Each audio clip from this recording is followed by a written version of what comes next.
کیا کام ہوتا ہے، تو یہ آ جاتا ہے جینیٹکس میں۔ اور پھر یہ دیکھیں گے کہ وراثت تو ہے لیکن وراثت ہوتا کیا ہے، اس سے کیا مراد ہے۔ تو وراثت کیا کہتے ہیں، کسے کہتے ہیں؟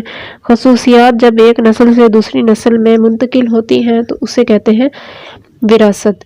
خصوصیات کا ایک نسل سے دوسری نسل میں منتقل ہونا، ایک نسل سے دوسری نسل میں منتقل ہونا کیا کہلاتا ہے؟ وراثت۔ خصوصیات جو ہے ایک نسل سے دوسری نسل میں گئی، کیسے؟ جیسا کہ اگر کسی کی آنکھوں کا رنگ ہے گرین تو اس کے جو بچے ہوں گے ان کا رنگ بھی گرین آ جاتا ہے۔ تو خصوصیات ایک نسل سے دوسری نسل میں منتقل ہو گئی، اسے کہتے ہیں وراثت۔ اور اس کا مطالعہ جو ہے یہ کون کرتا ہے، کس میں کیا جاتا ہے؟ جینیٹکس میں۔ اور یہ جو خصوصیات ایک نسل سے دوسری نسل میں جاتی ہیں وہ کون کرتا ہے؟ اس کا کام کرتا ہے جین۔ اس کے بعد 8ویں نمبر پہ ہے ایمبریالوجی۔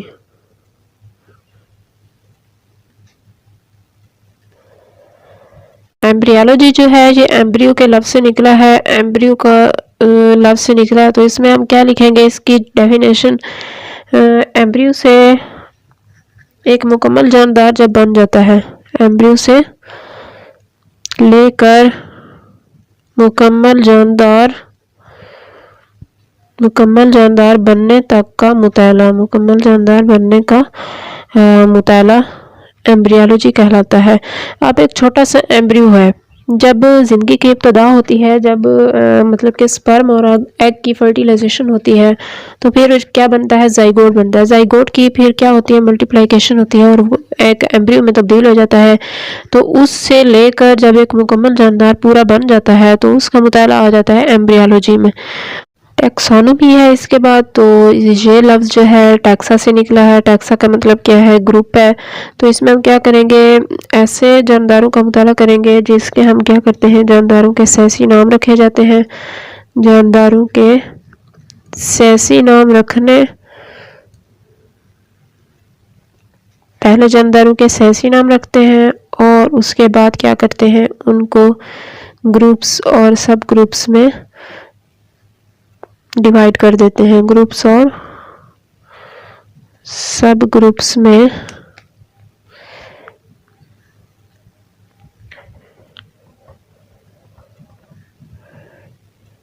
رکھنا یا ان کی گروہ بندی کرنا کیا کہلاتا ہے؟ ٹیکسانومی۔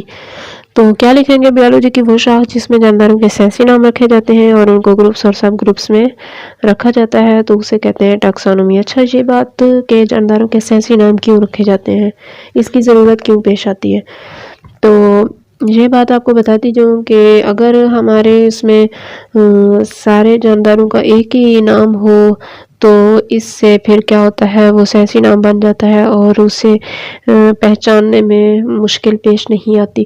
اگر کسی بھی کنٹری کا جو کسی بھی چیز کا نام ہے وہ کوئی اور ہوگا، کسی علاقے کا کوئی اور ہوگا، تو اس طریقے سے جب ہم کسی اور علاقے میں جائیں گے، ہم پوچھیں گے ہمیں وہ چیز چاہیے تو انہیں پتہ نہیں ہوگا کیونکہ ان کی زبان اور ہوتی ہے۔ اس لیے پھر کیا کیا جاتا ہے؟ ان کے سیاسی نام رکھے جاتے ہیں اور انہیں گروپس اور سب گروپس میں تبدیل کر دیا جاتا ہے، رکھا جاتا ہے، تو اس شاخ کو کیا کہتے ہیں؟ ٹیکسانومی۔ 10ویں نمبر پہ آ جاتا ہے پیلیونٹالوجی۔ تو پیلیونٹالوجی جو ہے یہ اس میں کیا کیا جاتا ہے؟ فوسل کا مطالعہ کیا جاتا ہے۔ فوسلز کا مطالعہ جو ہے وہ پیلیونٹالوجی میں کیا جاتا ہے۔ بیالوجی کی وہ شاخ جس میں فوسل کا مطالعہ کیا جاتا ہے اسے کہتے ہیں پیلیونٹالوجی۔ اب فوسل کیا ہیں؟ فوسل جو ہے یہ ماضی میں جو جاندار تھے ان کی جو باقیات ہیں، ماضی میں جانداروں کی باقیات جو اب ناپید ہو چکے ہیں۔ ناپید کا کیا مطلب ہے؟ بالکل ختم ہو چکے ہیں، ان کی کوئی بھی زندہ چیز نہیں بچی ہے، تو اسے کہتے ہیں ناپید۔ اور اس میں ہم کیا لکھیں گے؟ فوسل۔ فوسل کیا ہوتے ہیں؟ ماضی میں جانداروں کی باقیات جو اب ناپید ہو چکے ہیں۔ اس کا کیا مطلب ہے؟ جو ماضی میں پہلے جاندار رہتے تھے اب وہ نہیں ہیں، ناپید ہو چکے ہیں، اور ان کا مطالعہ یا ان کی جو زندہ چیزیں بچی ہوئی ہیں اس کا مطالعہ کیا جاتا ہے کہ یہ جاندار کہاں رہتا تھا، کس جگہ رہتا تھا، کتنا پرانا تھا، کون سا جاندار ہے، تو یہ مطالعہ کیا جاتا ہے فوسل میں۔ اور فوسل کی مثال آپ ایسے دیکھ لیں، جو ڈائنوسار ہے، ڈائنوسار ماضی میں ہوتا تھا لیکن اب نہیں ہے، تو اس کی ہڈیاں وغیرہ جو ملی ہیں تو اس سے اندازہ لگایا گیا کہ یہ کتنا پرانا ہے۔ تو اس طریقے سے جو مطالعہ کیا جاتا ہے فوسل کا، اسے کہتے ہیں، اس شاخ کو کہتے ہیں پیلیونٹالوجی۔ اگلی جو نیکسٹ شاخ ہے اس کی وہ کون سی ہے؟ Environmental biology. Environmental biology, environmental biology. Environmental biology جو ہے یہ انوائرمنٹ سے نکلا ہے۔ کون سا لفظ؟ انوائرمنٹ کا۔ انوائرمنٹ کسے کہتے ہیں؟ ماحول کو۔ انوائرمنٹ مین ماحول۔ ماحول سے کیا مراد ہے؟ ماحول میں جاندار بھی آ جاتے ہیں، بے جان چیزیں بھی موجود ہوتی ہیں۔ اس میں کیا آ جاتا ہے؟ جاندار پلس بے جان۔ تو اس کا کیا مطلب ہوگا؟ آپ اس کی ڈیفینیشن کیسے کریں گے؟ ماحول کے اندر پائے جانے والے جانداروں اور بے جان اشیاء کا آپس میں جو باہمی تعامل ہوتا ہے اس کا مطالعہ کرنا انوائرمنٹل بیالوجی کہلاتا ہے۔ پہلے آپ نے یہ لفظ ذہن میں رکھنا ہے کہ انوائرمنٹل ہوتا کیا ہے۔ انوائرمنٹ سے نکلا ہے اور اس کا مطلب کیا ہوتا ہے؟ ماحول۔ ماحول کا آپ کو پتہ ہے ماحول میں جاندار بھی ہوتے ہیں، بے جان بھی ہوتی ہیں چیزیں۔ اب یہ تو نہیں ہو سکتا کہ ماحول کے اندر سارے کے سارے جاندار ہیں، اس میں بے جان چیزیں بھی ہوتی ہیں، اور یہ بھی نہیں ہو سکتا کہ ساری کی ساری بے جان چیزیں اس میں جاندار نہیں۔ فرض کریں آپ کی کلاس میں کیا ہے، اب سارے کے سارے جو ہیں انسان بیٹھے ہوئے ہیں، تو اس میں کیا ہوگا؟ اس میں بے جان چیزیں بھی ہیں۔ بے جان چیزیں کون سی ہیں؟ فرض کریں اس میں پنکھا آ جاتا ہے، کرسی آ جاتی ہے، ڈیسک ہے، اور اس کے علاوہ وائٹ بورڈ ہے، دیواریں ہیں، یہ ساری چیزیں بے جان ہوتی ہیں، اور جاندار چیزیں بھی ہوتی ہیں جیسا کہ چونٹیاں وغیرہ چل رہی ہوں۔ تو اس طریقے سے یہ سارا مطالعہ آ جاتا ہے انوائرمنٹل بیالوجی میں۔ اور 12ویں نمبر پہ جو ہے وہ ہے socio biology. Socio biology. Socio کا کیا مطلب ہوتا ہے؟ سوشیو کا مطلب ہوتا ہے معاشرہ، سوسائٹی سے نکلا ہے۔ یہ لفظ کس سے نکلا ہے؟ سوسائٹی۔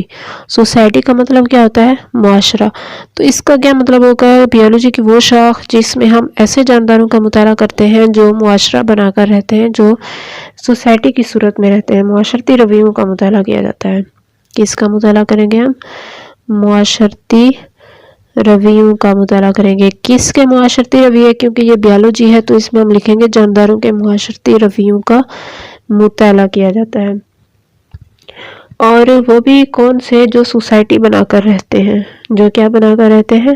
معاشرے کی صورت میں رہتے ہیں، سوسائٹی بنا کر رہتے ہیں۔ بیالوجی کی وہ شاخ جس میں ہم ایسے جانداروں کا معاشرتی رویوں کا مطالعہ کرتے ہیں جو معاشرہ بنا کر رہتے ہیں، جیسا کہ حشرات ہیں، کیڑے مکوڑے ہیں، یہ سارے جو ہیں ان کے ایک الگ معاشرہ ہوتا ہے، انسانوں کا ایک الگ معاشرہ ہوتا ہے۔ تو اس طریقے سے اس شاخ کو کہتے ہیں سوشیو بیالوجی۔ 13ویں نمبر پہ آ جاتی ہے پیراسائٹالوجی۔ کون سی شاخ ہے؟ پیراسائٹالوجی۔ پیراسائٹالوجی جو لفظ ہے یہ پیراسائٹ سے نکلا ہے۔ اس میں ہم کیا لکھیں گے؟ پیراسائٹ کا مطالعہ۔ لیکن پیراسائٹ ہوتے کیا ہیں؟ یہ ایسے جاندار ہوتے ہیں جو دوسرے جانداروں کے جسم پر رہتے ہیں اور بدلے میں کیا کرتے ہیں؟ انہیں نقصان دیتے ہیں۔ کس کو نقصان دیتے ہیں؟ جن کے جسم پر رہ رہے ہوتے ہیں انہیں کہتے ہیں میزبان، یا ہم اسے کہتے ہیں ہوسٹ۔ میزبان یا اسے کہتے ہیں ہوسٹ۔ تو اس کی مثال آپ دیکھ لیں، جیسا کہ مچھر ہے یا پھر جوئیں آ جاتی ہیں، تو یہ کیا ہے؟ پیراسائٹ ہے۔ یہ دوسرے جانداروں کے جسم پر رہتے ہیں یا پھر ان کے اندر بھی رہتے ہیں، اور وہاں سے کیا کرتے ہیں؟ خوراک بھی لے رہے ہوتے ہیں، جگہ بھی لے رہے ہوتے ہیں ان سے، بدلے میں انہیں نقصان دیتے ہیں۔ جیسے یہ مچھر ہے ہمارے جسم کے اوپر رہتا ہے اور کیا کرتا ہے؟ ہمارے جسم سے خون نکالتا ہے اور بدلے میں ہمیں کوئی نہ کوئی بیماری لگا کے جاتا ہے، یا اس کے علاوہ اگر بیماری بھی نہیں تو ہمیں بے چین ضرور کرتا ہے۔ اگلے نمبر پہ آ جاتا ہے بائیو ٹیکنالوجی۔ کون سی ہے؟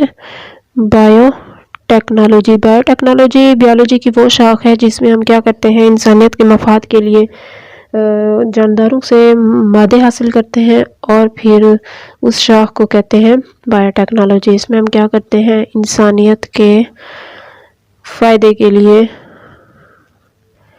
انسانیت کے فائدے یا انسانیت کے مفاد کے لیے جانداروں سے مادے حاصل کرتے ہیں یا مواد حاصل کرتے ہیں، اور پھر انہیں انسانوں کے لیے ہی استعمال کیا جاتا ہے۔ آپ اس کی مثال ایسے دیکھ لیں جیسا کہ انسولین ہے۔ انسولین کیا کیا جاتا ہے، پہلے ہم بیکٹیریا سے کیا کرتے ہیں، پلازمٹ نکالتے ہیں، پلازمٹ کو نکال کے پھر ہم پلازمٹ کے ساتھ اس انسولین کے جین کو لگا دیتے ہیں، پھر وہ جب اسے دوبارہ پھر بیکٹیریا میں ڈالتے ہیں تو اس کی گروتھ ہوتی ہے اور ہمیں بہت سی انسولین تیار کر لیتے ہیں۔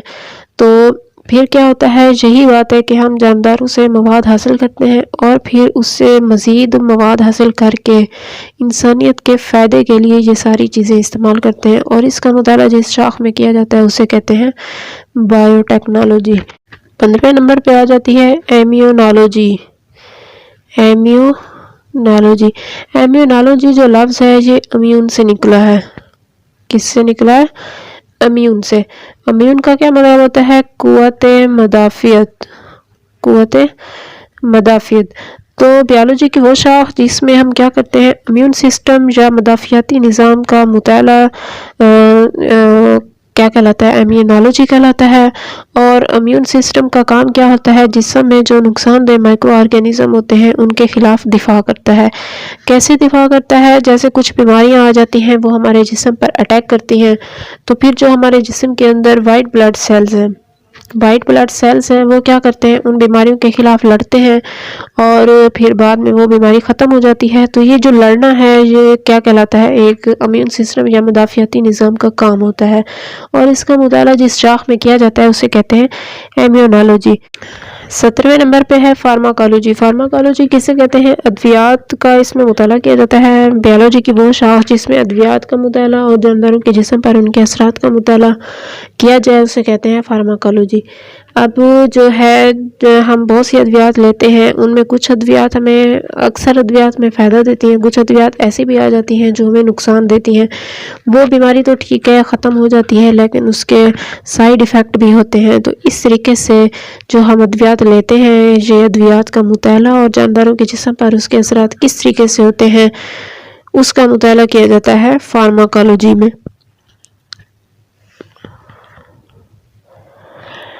اس کی مثال آپ دیکھ سکتے ہیں ویکسین۔ تو یہ ساری جو شاخیں تھیں آپ کی بک میں دی ہوئی ہیں، باقی اس کے علاوہ مزید شاخیں بھی ہیں، وہ آپ نیکسٹ کلاسز میں اس کی ڈیٹیل پڑھیں گے۔ ایک اور سوال آ جاتا ہے ایک چھوٹا سا، بیولوجیکل ایشوز کون کون سے ہوتے ہیں، یہ سوال بھی آ سکتا ہے۔ تو آپ نے کیا لکھنا ہے، بیولوجیکل ایشوز 4 ہوتے ہیں۔ ایشوز کا کیا مطلب ہوتا ہے؟ مسئلہ کہ بیولوجی میں کون کون سے ایسے مسائل ہیں جس سے جاندار متاثر ہو رہے ہیں۔ تو اس میں سب سے پہلے کیا ہے، انسانی آبادی میں اضافہ۔ یہ سب سے بڑا مسئلہ ہے، انسان کی آبادی جو ہے دن بدن بہت زیادہ بڑھتی جا رہی ہے، تو یہ بھی انسان کے لیے یا پوری دنیا کے لیے بہت زیادہ مسئلہ بن گیا ہے۔ اس کے بعد دوسرے نمبر پہ متعدی بیماریاں۔ متعدی بیماریاں کون سی ہوتی ہیں؟ جو کیا ہوتی ہیں، ایک انسان سے دوسرے انسان میں منتقل ہو جاتی ہیں، پھیلتی رہتی ہیں اور کافی زیادہ پرانی ہوتی ہیں، قدیم بیماریاں ہوتی ہیں، اور یہ بھی ایک بہت بڑا مسئلہ ہے۔ اس کے علاوہ نشہ آور ادویات، آج کل کے دور میں ہر آدمی جو ہے وہ نشے کی لت میں پڑا ہوا ہے، تو نشہ آور ادویات کا بھی بہت زیادہ مسئلہ بنا ہوا ہے۔ اس کے علاوہ جو چوتھے نمبر پہ ہے وہ ہے ماحولیاتی آلودگی۔ ماحول میں آلودگی بہت زیادہ بڑھ گئی ہے، تو یہ بھی ماحول کا ایک اہم مسئلہ بن گیا ہے۔ تو یہ سوال آ جاتا ہے اکثر ایگزام میں، تو آپ نے اسے اچھے سے ذہن میں بٹھا دینا ہے کہ بیولوجی کے مسئلے کون کون سے ہیں۔ انسان کی آبادی میں اضافہ ہے، متعدی بیماریاں ہیں، نشہ آور ادویات ہے، ماحولیاتی آلودگی ہے۔ اس کے بعد یہ آپ کا ٹاپک کمپلیٹ ہو گیا۔ تو نیکسٹ ہم دیکھیں گے بیولوجی جو ہے اس کا دوسرے سائنسی علوم سے کس طرح سے تعلق ہے، کہ جو بیالوجی ہوتی ہے وہ صرف اپنے ہی فیلڈ میں ہے یا دوسرے سائنسی علوم سے بھی اس کا کوئی نہ کوئی ریلیشن ہے، وہ ہم اگلے اس میں لیکچر میں ڈسکس کریں گے۔ یہاں تک اگر آپ کو کوئی بھی ایشو ہے تو آپ کمنٹ سیکشن میں پوچھ سکتے ہیں۔ تھینک یو، جزاک اللہ۔